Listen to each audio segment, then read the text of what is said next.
Hello, everyone, and welcome to the Neilson Hayes Library Bangkok Literature Festival.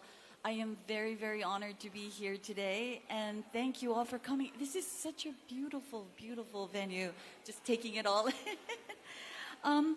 My name is Mihoko Ida, and I'm a writer and editor based in Tokyo. And I am deeply, deeply honored today to be moderating this talk session with the wonderful author, Will Schwalbe. I will give a very brief bio of his works.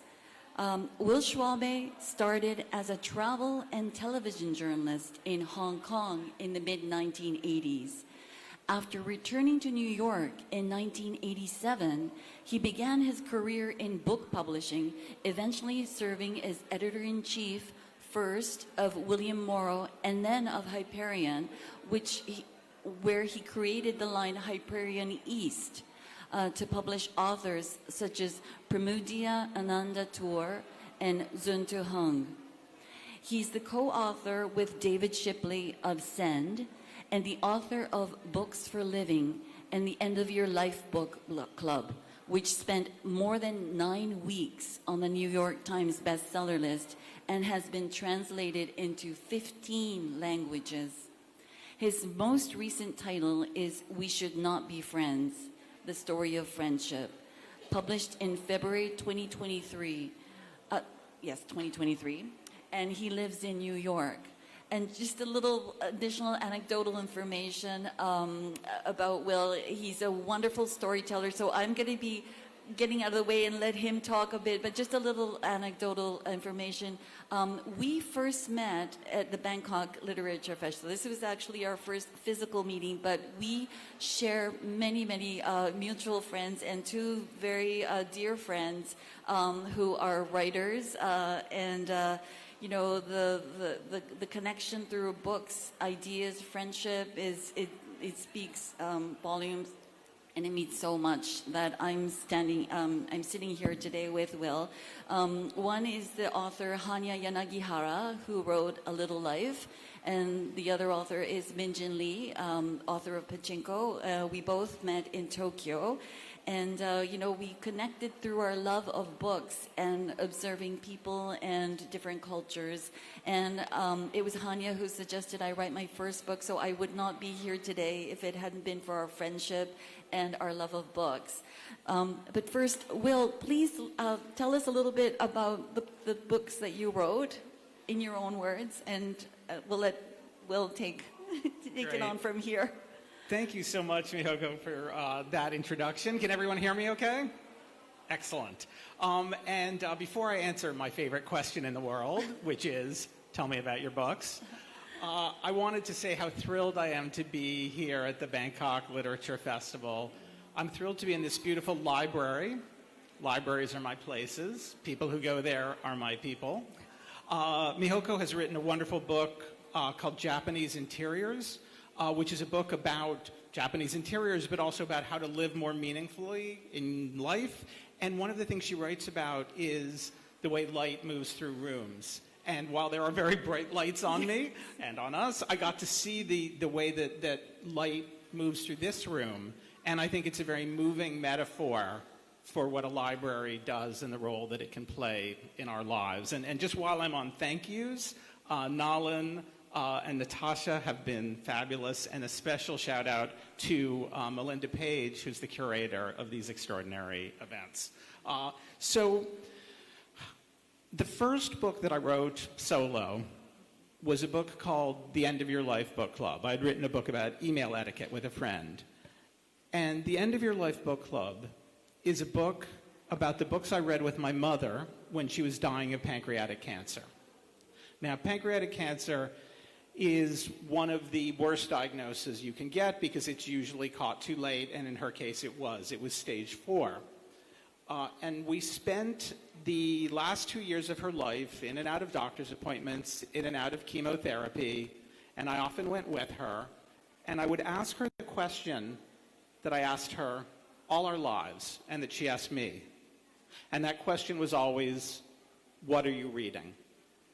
And I'm going to return, I know we're going to talk more about that question, but we soon discovered that by talking about books, we were able to talk about the most important things in our lives, the deepest things, the most personal things, in a way that we had a shared language and were quite literally on the same page.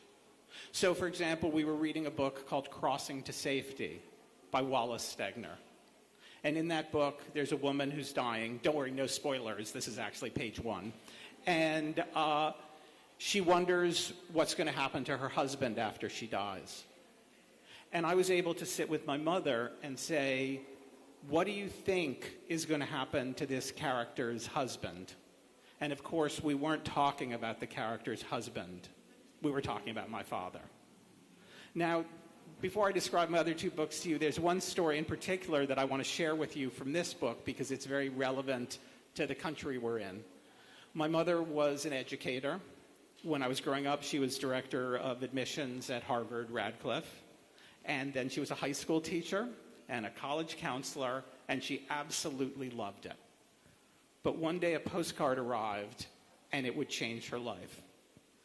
And the postcard was from a nun on the Thai-Lao border. And my mother had no idea how this nun had gotten her address. But it simply said, I'm a nun on the Thai-Lao border. I work with children. We need $25 to buy some coloring books for them. Will you help? And my mother sent off a check for $25. And these letters kept coming, $30 for this, $40 for that. My mother got her school students to send drawings, and they were back and forth.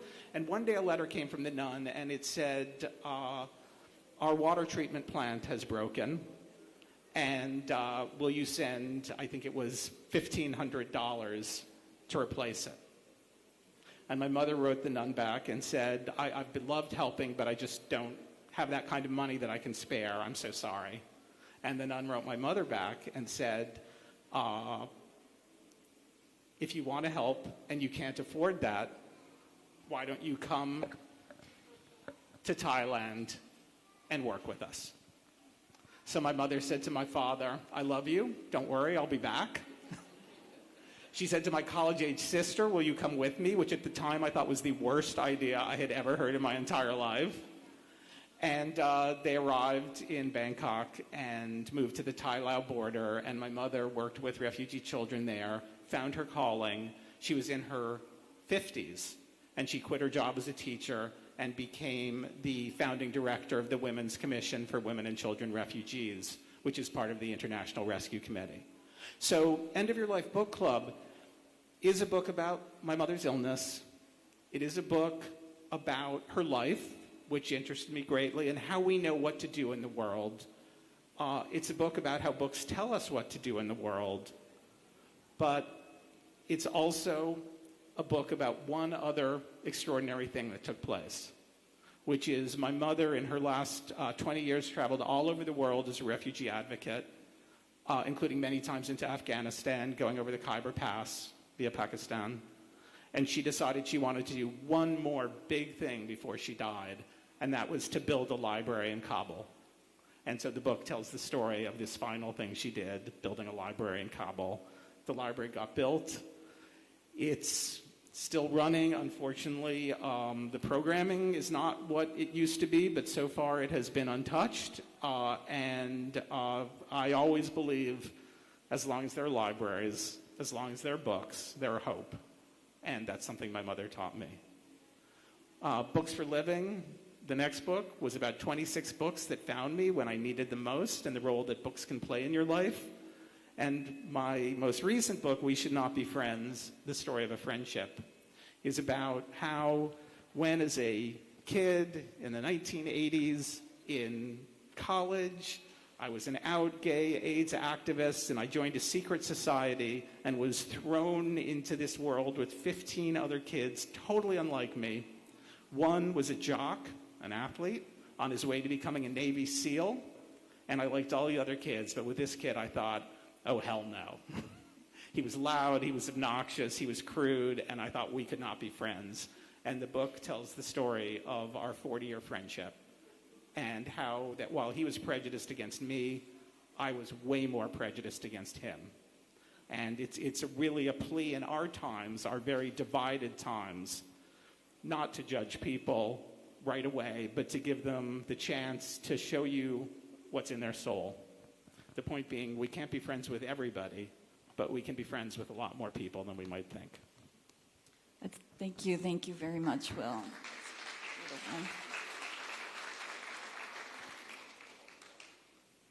If I may start this talk with a question that I actually read We Should Not Be Friends first, and then I read the End of Your Life book club second. And while I was reading, I noticed that, you yourself and the people around you have traveled extensively in the world. And this is something that I connected very much because I spent most of my life living outside of Japan.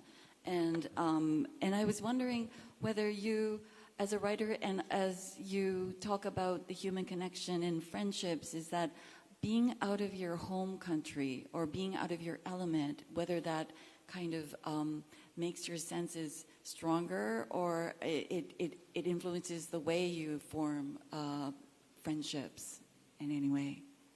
I think it has a very powerful effect. And those of us who are lucky enough to have traveled or to have lived abroad recognize that instantly. I landed here 48 hours ago, and in a way, this magical thing happens to be put with librarian patrons and festival organizers and supporters of the festival and fellow authors and the people who so kindly volunteered to look after us. And we're all so different from so many different places and so many different perspectives, but we've already formed a little marvelous tribe. And by going through something so intense together in a place that for most of us is unfamiliar, gives us a kind of bond that is not available to us unless we work really hard in the places we live, because we get in ruts and we cocoon ourselves. But I'm very mindful that that experience is not available to most people.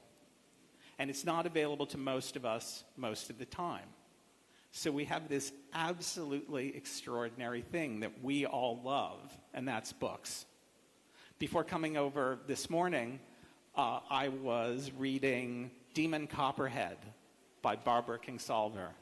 And so I was in the Appalachian Mountains this morning with a very unfortunate but absolutely magnificent little kid named Demon Copperhead. And it's based on David Copperfield, and it's an extraordinary book.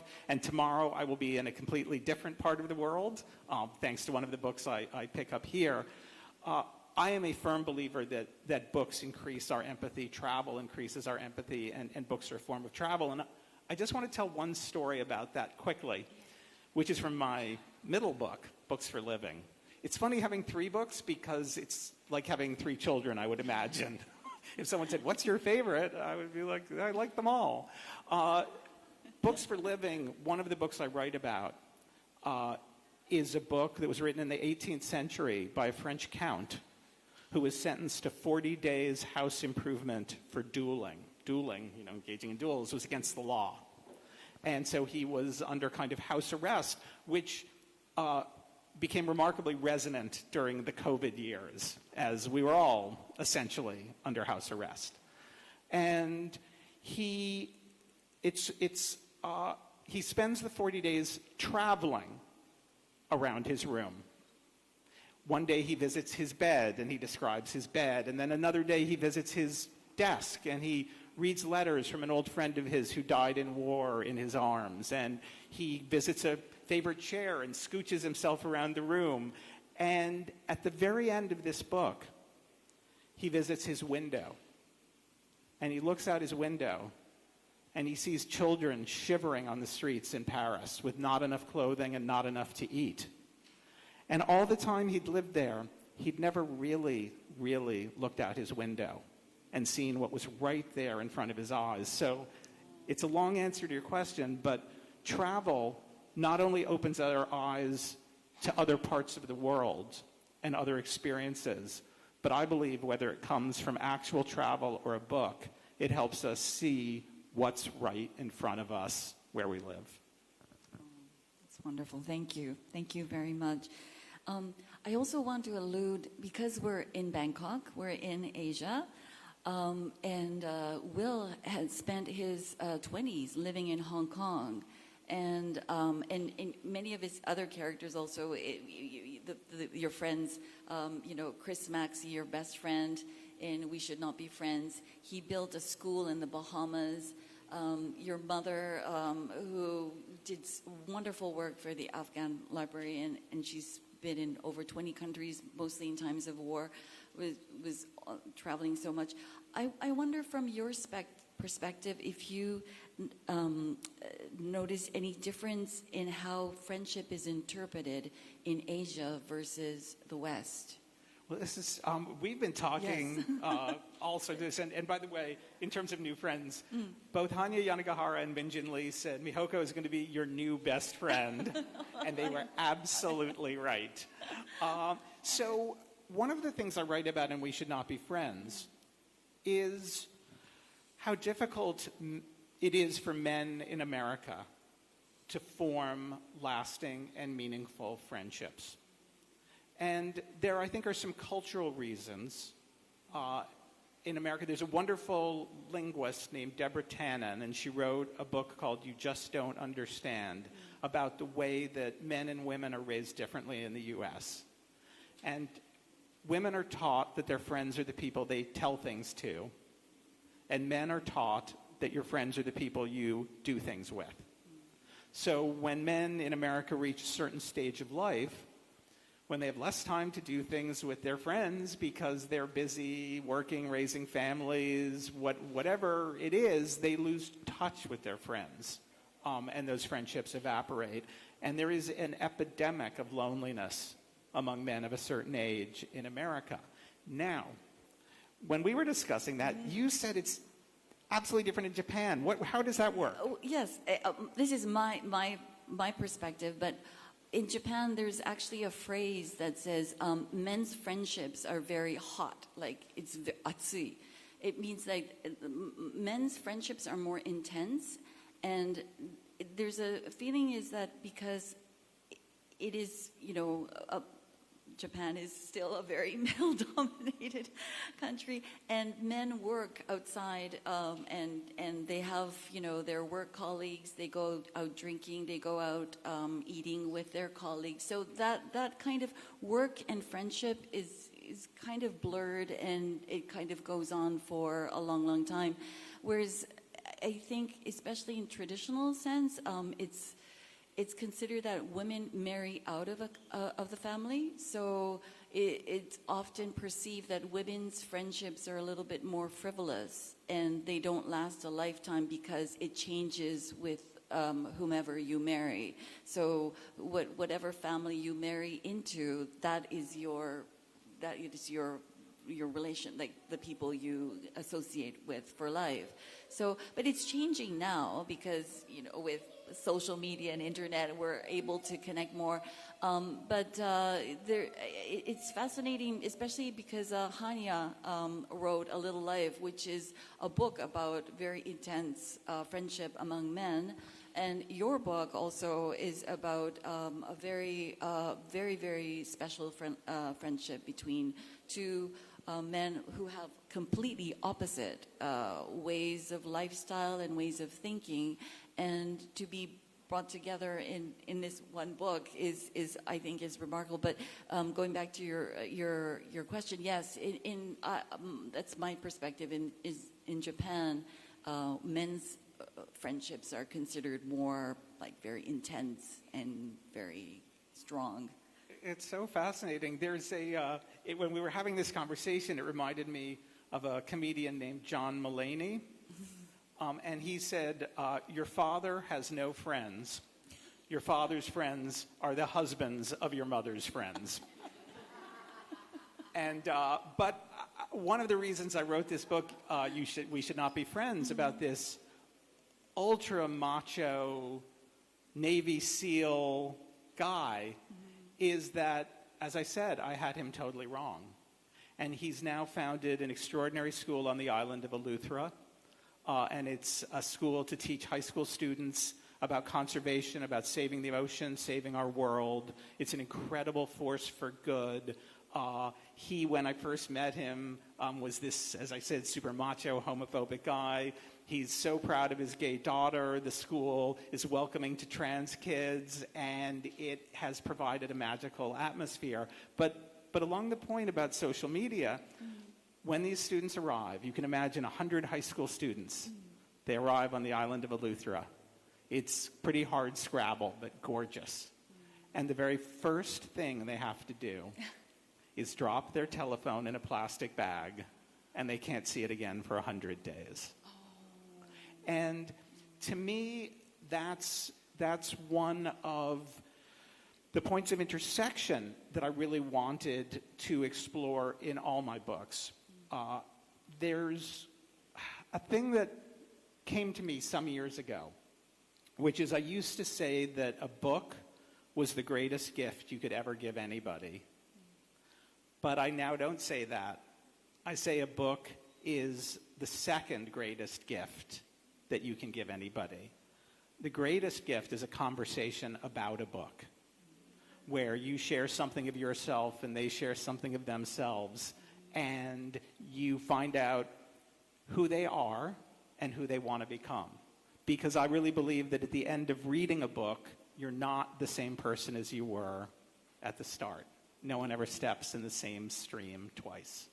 And I have found this incredible connection with people through books. And interestingly, on this school, the island of Eleuthera, they all have to read 2 books together. One is Derek Walcott's magnificent poem, Omeros, based on Homer. And the other is an extraordinary little book that I can't recommend highly enough, called The Rediscovery of North America by Barry Lopez. But it's not just a book about North America. It's a book about being fully present in the landscape of the place you live. So I have great hope for the world if we can put away the little flashing machines for a while and engage with each other, and even more hope if it's over books. Oh, that's very beautiful. Thank you very much. Alluding to friends, if we can, one more question about friendships. Do you think, you mentioned that, in America, it's very rare for, do you think it's changing? Do you think it's evolving in any ways?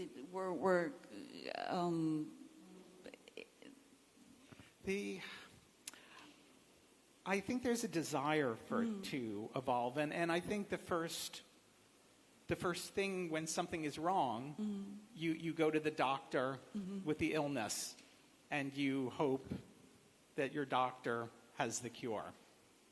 And I don't know anybody who doesn't recognize the illness. The illness being they were so quick to judge each other. They were so unforgiving of one another when we make a mistake in our relationships, and that we increasingly live in bubbles that reconfirm our own opinions. But what's the cure? And as I said, I really believe it does start with books. And for me, the extraordinary thing about a book, it's an amazing technology. You can't interrupt it. You can only interrupt yourself while you're reading it. And you can argue with it, but at the end of the day, if you're going to read it, you have to listen to it. And it's the thoughtful expression of a human being formed over time, put down on the page. And my hope is that we can get out of our little bubbles. And I'll tell you, I have a couple of techniques for doing it. But one is I'm a very superstitious person. And I believe that if you're in a library and you knock over a book, you have to check that book out. And if you're in a bookstore and you bump into a display and a book falls off the display onto the floor, you have to buy it. I actually once told that story in a bookstore, and it was fantastic. The minute I told that story, boom, the lights went out. There had been an electrical storm, and everybody stumbling for the door was knocking over hundreds of books, and the bookseller was ecstatic the next day. But before I know, there are lots of other things to say, but I do want to tell one other story about that, which is I was telling the story, too, in a bookstore in Wellesley, Mass., and the minute I told that story, I got up from a table like this, and I knocked over a book, and it was called Warrior Cat. Oh. And it was for 10-year-olds. And the bookseller said, no, you don't have to buy Warrior Cat, really. It's like, no, I told the story. I got to buy Warrior Cat. I'm going to buy Warrior Cat. So I bought Warrior Cat. And went out to dinner with some friends. They brought their teenage daughter. She looked unspeakably bored. And at one point I asked her what she was reading, and she said that they were making her read Of Mice and Men by John Steinbeck. And I said, I love that book. And she said, oh, I find it so boring. And then I said, well, tell me a book you loved. And she said, it sounds strange, but it's a book called Warrior Cat. And I pulled it out of my bag, and she screamed like I was the magician David Copperfield. So that's why. Oh. It's like really high points from the daughter. Well, we covered the importance of library and books and friendship and the importance of physical human connection and the connection of the minds. The conversation for books. I want to leave some time for questions from the audience because I know Will is here and he's a wonderful storyteller. And please, if there's any questions from the audience, please raise your hand and, in the front, please. That's wonderful. Thank you. Hello, thank you so much for your wonderful talk. I'm sorry, I'm going to have to look at my phone for this question because I feel like I'm going to mess it up. But, who are your literary heroes, like for both of you? And how have they changed the way you have approached writing or like found your voice when you were writing? If that makes sense. You go first. There are many. Actually, I grew up in Canada. I spent my formative years in Canada. So many of Canadian authors were very, they inspired me. And also we had a class like in elementary school where we were just like told to write whatever. And it was called journaling class. And I think that really, really inspired me to write and we weren't judged on what we wrote. I mean, you could literally just write like what you ate in the morning or what you did and it was okay. Like if you were writing, it was okay. That kind of education that really formed my love of writing. For inspirational writers, I mean, Will, and also I'm very inspired by our mutual friend Hanya Yanagihara. She's an amazing travel journalist, also an editor, and also a wonderful novelist. And I aspire to be a little bit close to her one day. So yes, that's my answer. That's a wonderful answer. My other life or job, I always say I have two full-time jobs, as a book editor and book publisher.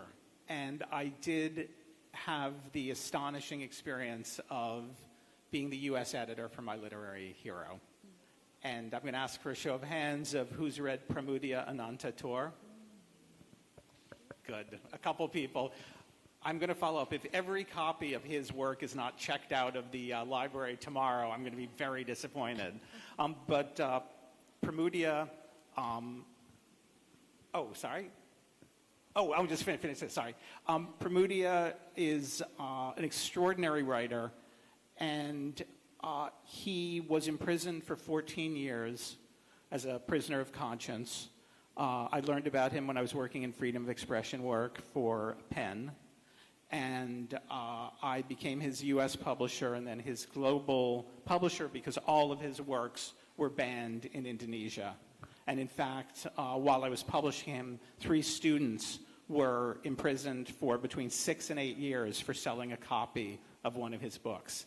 And this is a novel in 4 parts that was composed while he was a prisoner of conscience on Buru Island, and he wasn't given access to paper or a typewriter for the first half of his imprisonment, and he composed it in his head as a story to tell to all the other prisoners. And many of them said that waiting for the next installment of the Buru Quartet was the only thing that gave them the will to live. And so they usually say don't meet your heroes, but boy, am I glad I met mine. It's wonderful. Thank you. Thank you very much. Any other questions, please? Okay.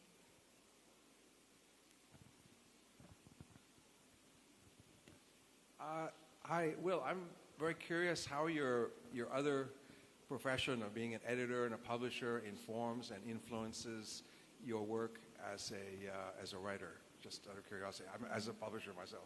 Oh, that's what I was saying. I would say I'm 50% the writer of my dreams and 50% a complete and total nightmare. I'm very good at letting them make all the decisions, so that's great. I don't want to publish my own books. I was incredibly lucky to have one of the world's greatest publishers as my editor and publisher, a man named Sunny Mehta, who sadly died. He acquired this last book but died before I handed it in. I'm 50% a total nightmare because I'm anywhere from 1 to 3 years late on everything I do. But I love editing. One of the things as an editor, I think editing is the greatest gift. And when I hear fellow writers say, "Oh, I didn't like the edits," my answer is, well, then don't take them. But someone's reading your work and offering you suggestions, and maybe they're right. I think there was a question back there. Okay. Hi, I am Andy, and this is the question for my friend. What after the writer finished the draft, the second draft, how do you know which publisher you should send it to? So the publishing system is totally different in every country, almost entirely different. So usually in the U.S., you get a literary agent if you're going to get one prior to doing the first draft. That said, I know so many people who are publishing brilliantly and successfully self-publishing, and so there's just a dozen different ways to do it in the U.S. What's your experience? From my experience, I had the publisher approach me, but I know a lot of independent writers who actually publish independently, and they've done in Japan. There are very many successful people who've published independently, and then after the book takes off, a big publisher will come and they will do like a reprint of that. Of the successful book. So the interesting thing is this whole industry is changing and evolving so much, I think, not just in Japan, but I think globally also, with so many international writers and people who are writing in different languages, not just translation. Translation as well is also going through many different, with the use of AI now. It's a really interesting time to be a writer and to be in publishing, I think. Okay. Yes. And a little bit more, can you tell us about how to deal with rejections? How to deal with rejection. There is. I'll combine that with how to deal with bad reviews, because they're one and the same. There's a quote I love, a Nobel Prize laureate who said, "Can you tell me the name of the people who've given you marvelous reviews?" And he said, "No, I can't remember a single one of them." And then they said, "Could you tell us the name of people who have given you bad reviews?" And he said, "Not only can I tell you those names, they are etched in acid on my heart." And I feel the same about rejection. How do we all deal with rejection? But I think one of the wonderful ways of doing it, actually, is to revisit stories of extraordinary books that were rejected hundreds of times. My company that I started work for published Zen and the Art of Motorcycle Maintenance, one of the biggest books of the last couple decades, and it was rejected more than 200 times. Another thing to do if you're having trouble dealing with rejection is go to your favorite book, let's say David Copperfield, The Great Gatsby, a Willa Cather book, any book that you happen to love, and look up the one-star reviews on Amazon. I love the one-star reviews of The Great Gatsby. They always make me feel better about mine. And the other is, thank goodness, we actually live in this world where self-publishing is viable. And there's no stigma or shame to it. And if you're right and the world is wrong, prove it.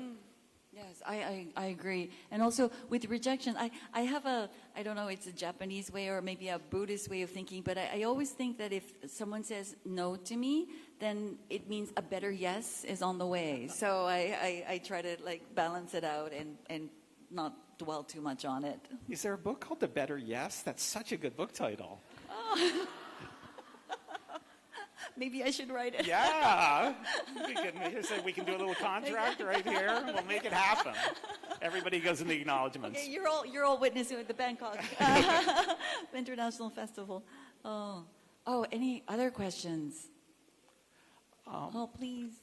If there aren't, or while someone's thinking, there is one back there. Sorry, I'm not very visible unless I stand up. I'd like to follow up on what you said earlier about AI and how it is wreaking havoc through the lives of many these days, or the expectation of it wreaking havoc potentially. What do you see the impact of the large language models of the AI on literature? And do you see yourself at some point collaborating with an AI engine of some kind in creating your next work of art?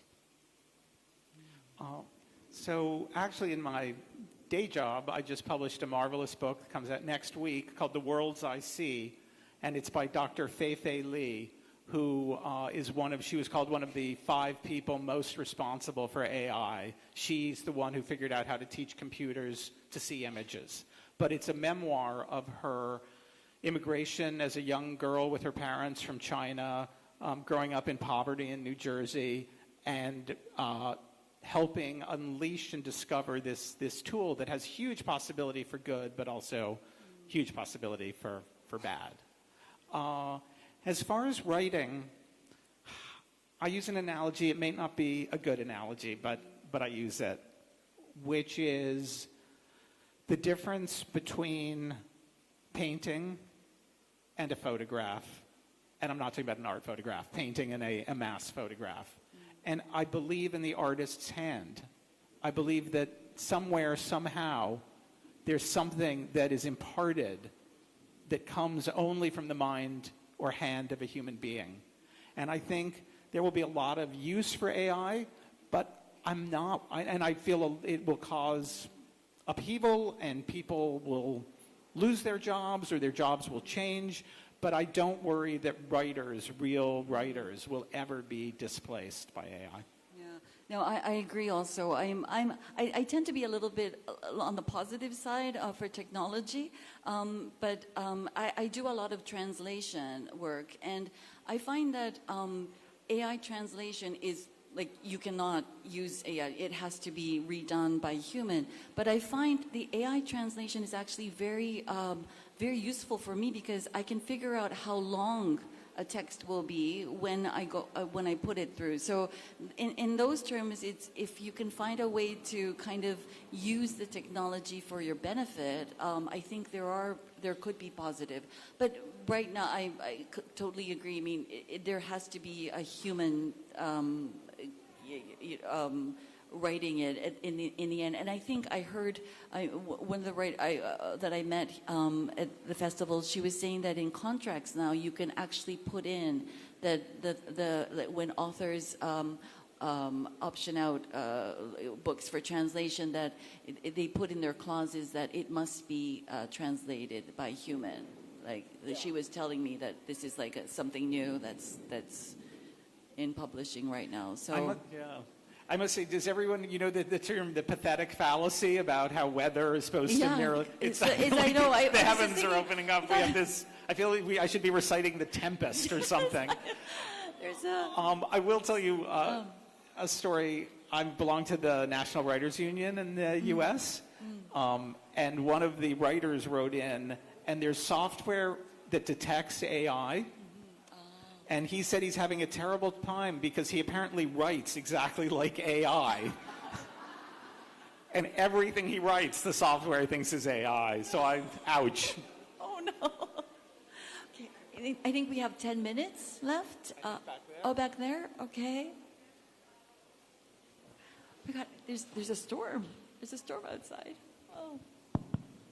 I did not read your books, not yet, but from what you say, you believe in understanding the other and openness toward the others, a better world, etc. But it seems this world is going the other way, right? We see increased fascism, xenophobia, Islamophobia, anti-Semitism, etc., etc. So, are you getting depressed? Or what you are trying to do, or needs a different way of strategy to address this issue? I mean, I trust in books, but it seems books are not enough, right? No, they're not enough. I'm tremendously depressed and worried. And I do think it's heading in the wrong direction. And America in particular, it's the place I live, so it's the place I can talk about with most direct knowledge or experience does seem to be headed in the wrong direction. And I worry about these information funnels. The fact that the internet gives you more and more and more of whatever it is you had last seen in more and more extreme versions in order to capture your interest. And I don't know the way back. Books for me are a refuge and a source of hope and a light. I wish they were enough, but they're not.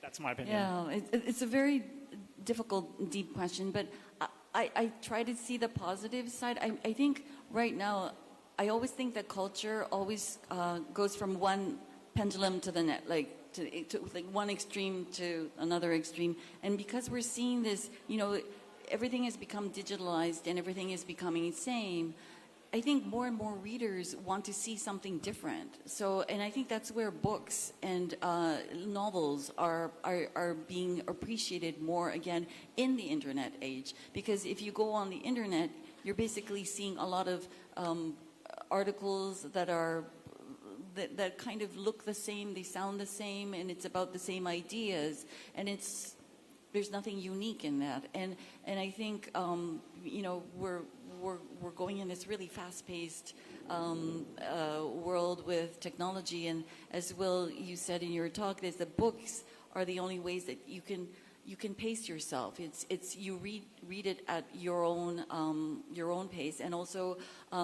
you don't have to agree with what you're reading. I think you wrote that in your book. It's there, and it's whether how you interpret it is really up to you. So there's that freedom that exists that doesn't exist in this other digital world. So I'm hoping that if we're going from one extreme to the next, whoa, that from this everyone the same to this very unique voice it will be much revered and appreciated more. Another question back there, or no? I think my question, should I use the microphone? Hello. Okay. My name is Hunter. My question, I guess maybe related to AI and just talking about translation. What was your first experience translating a book like? And in editing, which maybe might feel the same, like when you're getting really deep into the lines and stuff, how did that experience of really looking closely at the sentences shape you and feel like it might shape your readers in a way that maybe AI could not? Thank you. Okay. I'm just to clear. I've never translated an entire book. I do a lot of. I used to be a magazine editor for a very long time, so I translate a lot of magazine articles. But for me, because I read the actual text in both languages, I try to get the contextual meaning, and I don't know if this is a good example, but if it's like a celebrity that is known in the U.S. but is not known in Japan, you have to give more background to it, and AI cannot do that. Like AI cannot give context to whatever. It just an AI will just translate as is, and you don't know who like Kim Kardashian is or whatever. But you need context, and I think for text you need to understand the contextual meaning. Yeah, that's my answer. Yeah, and I would say it's a funny experience working with translators. I remember an epic argument I had with a translator who's a dear friend, but we fought like cats and dogs because it was with the Vietnamese novelist that she was translating, and she would put in something like ciclo. And I would say, we have to explain what ciclo is. And she's like, no, a ciclo, it's a very particular thing. You can't explain it. It's a ciclo. And then this happened on so many words that eventually I said, you know, the book's just going to be in Vietnamese if you can't find a word. But that kind of conversation between a translator and an editor is a profoundly human conversation, and it's also a profoundly enriching one because it allows us to do that kind of cultural conversation that helps make us human and gives us a little bit of hope. Now, we have only a couple minutes left, so if it's okay if I end with, Yes. as I jokingly like to say, I'm going to read you something from my favorite writer, myself. And it's just a paragraph. Hold on, let me see if I can summon it. I'm talking about little machines. This is from the End of Your Life Book Club. No, actually, it's from Books for Living.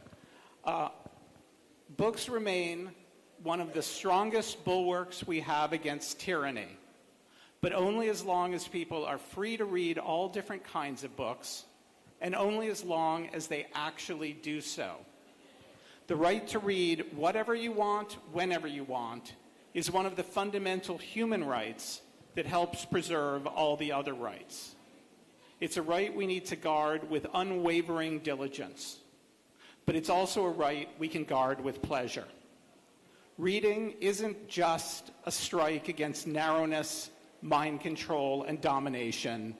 It's one of the world's great joys. Thank you.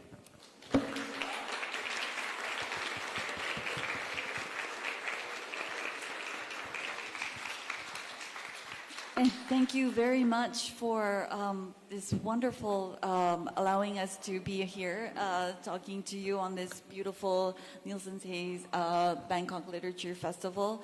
Very, very honored to be here, and we'll be here for tomorrow, and we hope and knock over as many books as you can.